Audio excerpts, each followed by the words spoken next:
pati na rin ang host, ako, hindi rin ako binibigyan ng kung sino-sino ang nasa likod ng maskara. So the biggest challenge for me also is kailangan kong kilalanin kung sino ang nasa loob ng maskara because siya yung makakausap ko.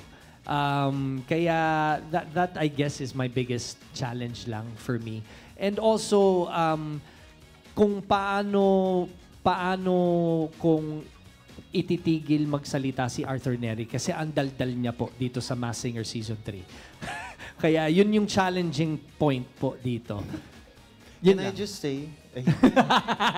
sabi Hindi, gusto ko lang po sabihin sa inyo na I don't think if like aware si Kuya Billy, pero siya po yung like life of the party namin pag kunyari may cuts, ganun. Tapos siya yung nagpapagising sa amin. So, yun po. Can I add on to that also? Sorry. Napakagaling na host ni Billy. Yes. I have to say. I mean, not once. Siyempre may mga times na pagod, lalo na siya. I'm sure hindi yan nakakatulog. Straight siya sa taping namin. But hindi mo yun mapapansin because sobrang professional and all out talaga siya. When he comes to the set, when he steps on stage, yung sinasabi niya organic, he's just prepared. You know, he's very excited. Hindi mo talaga mararamdaman na anything. He keeps us together. He keeps the whole show together. Thanks, guys. May Appreciate it. dumating na pera sa bangko ko. Saan ba galing? Online transfer. Sa'yo ba galing?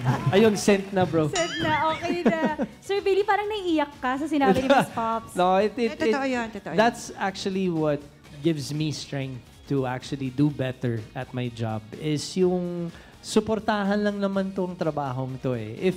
Kung may isang nakikita kang medyo, everybody has their bad days, di ba?